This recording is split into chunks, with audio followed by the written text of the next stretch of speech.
Alright, so the past few days we were looking at how do we graph a sine or a cosine curve. Now we're going to look at, well, what if we're given the curve, how do we find the function? And we'll learn that there are many correct answers for those functions. So, for example, if we're given a picture like this, there's a curve, how do I write the equation to that curve? Well, we're going to follow these strategies. So first we want to find the vertical shift. That's our d value. How do we find that? We look at the highest point and the lowest point, we find what is in the middle. Next we want to find the amplitude, which is the a value, find the distance from the vertical shift to the highest point, and that will be our a value. Determining whether a is positive or negative, we're going to figure that out later on. Then we want to find the period. How do we find the period? The period is the distance of a complete cycle. You may actually have to look at more than one cycle depending on the information you're given. We then use the period to find the b value. How do we do that? Well, remember, period is 2 pi over b. Therefore, if I know the period, I know that b equals 2 pi over the period, just by multiplying both sides by b and dividing by period. Okay, then last, we are going to choose a starting point. This is going to be our horizontal shift. If it's a sine curve, then we'll pick a point that's on our vertical shift line. If it's a cosine curve, then we'll pick a point that's a peak that's at one of the high points or one of the low points. This is where we're going to determine if a is positive or negative, depending on where we pick our starting point. Lastly, write your equation of the line. It's easier to write the equation if you write the b value factored out. We'll look at what I mean when we do an example. So find the equivalent trig function for the following graph. So first thing you want to ask yourself is this a cosine curve or is this a sine curve? Well, it's both, actually. So if this is a cosine curve, then we would pick a starting point at one of the peaks or one of the valleys. If this is a sine curve, we would pick a starting point at any of those. So we're actually going to write both. But let's use our strategies. So what do we want to do first? First, find the vertical shift. So I look at the highest point, which is at 2. I look at the lowest point, which is at -2. What is in between that?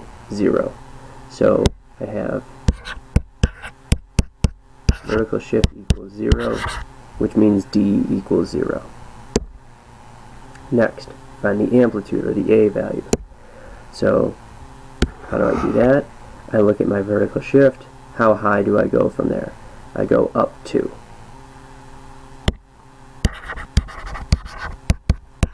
So I know my amp is 2.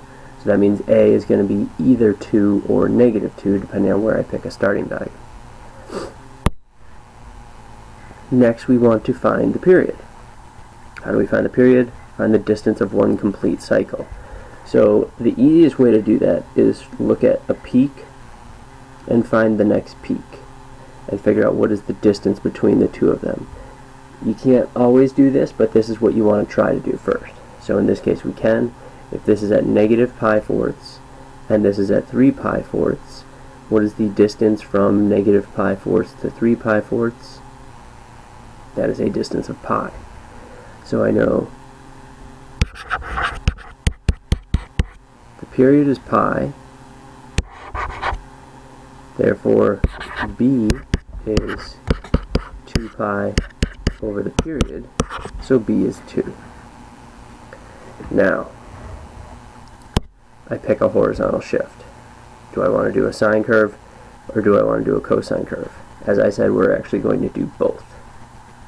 So let's do the sine curve first. So for the sine curve, I need to pick any of these points that I've labeled in green. I'm going to choose this because it's at 0, so that's the easiest point to use. So I'm going to say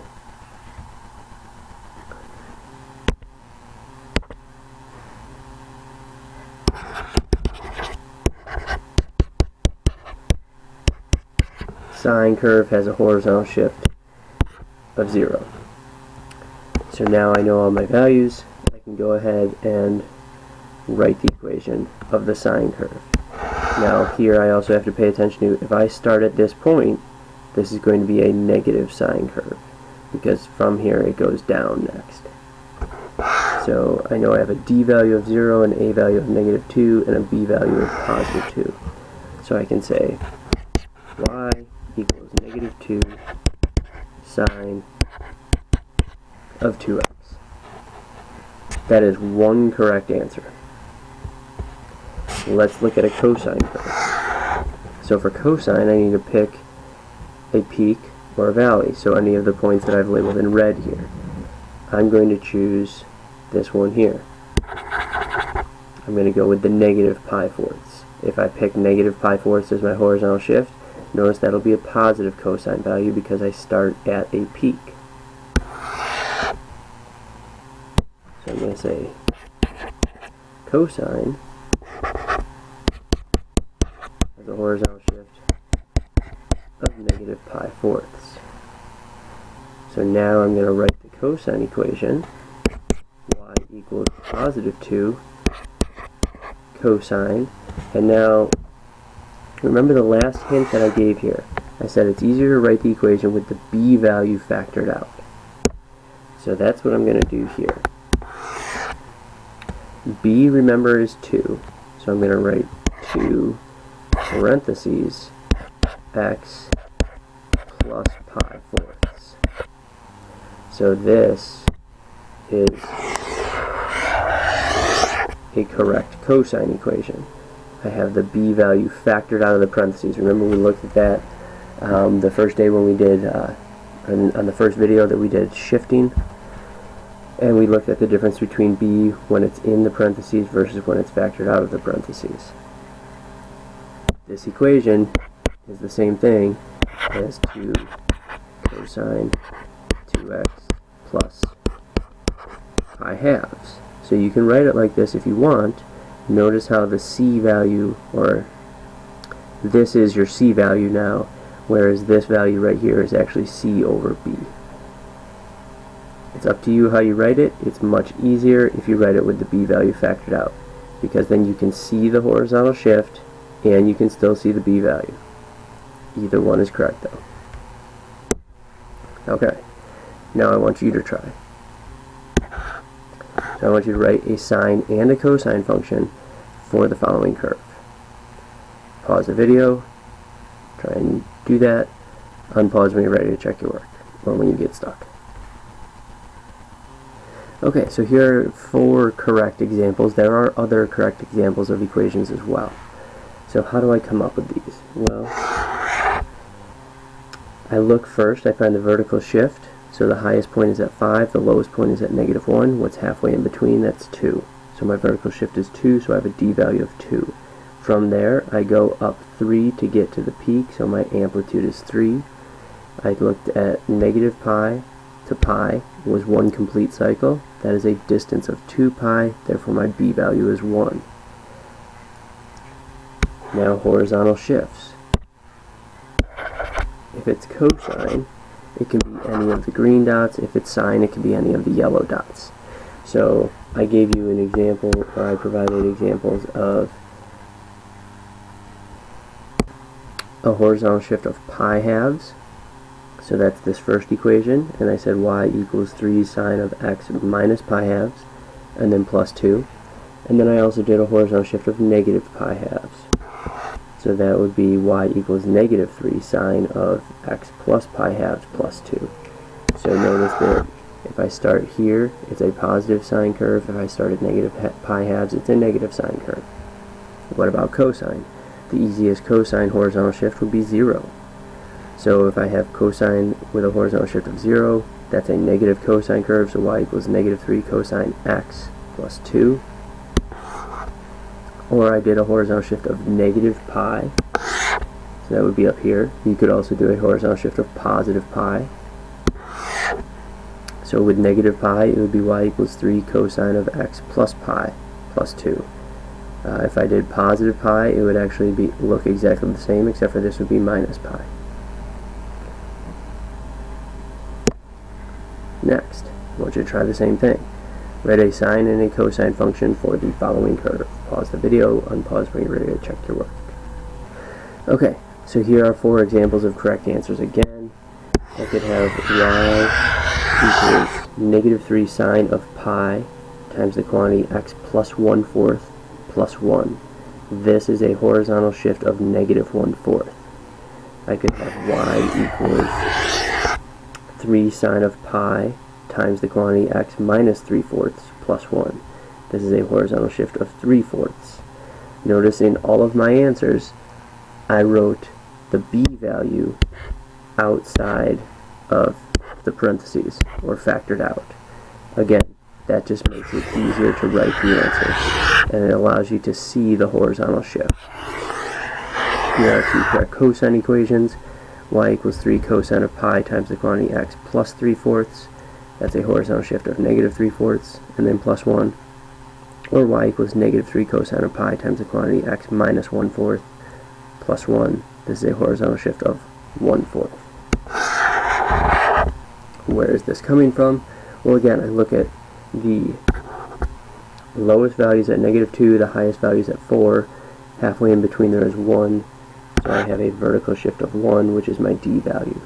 From 1, I go up to 4. That's a distance of 3, so I have an amplitude of 3. Here, I look at this point is at negative 0.75. This point is at 1.25. The distance between those is a distance of 2, therefore the period is 2, therefore my b value is pi. For a cosine equation, any of the green dots would work for my horizontal shift. So I showed you the examples of negative 0.75 and positive 0.25, but you could also do 1.25 and negative 1.75. For the sine equation, any of the yellow dots would work. I showed you the examples of negative 0.25 and positive 0.75, but 1.75 and negative 1.25 would also work. So here again now are those equations.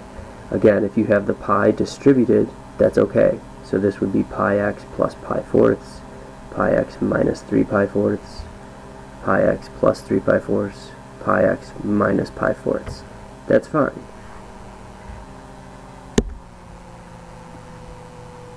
Alright, next one. Same thing, write a sine and cosine equation for this graph. Pause the video, unpause when you're ready to check. Okay, so here are 4 examples of answers for this curve.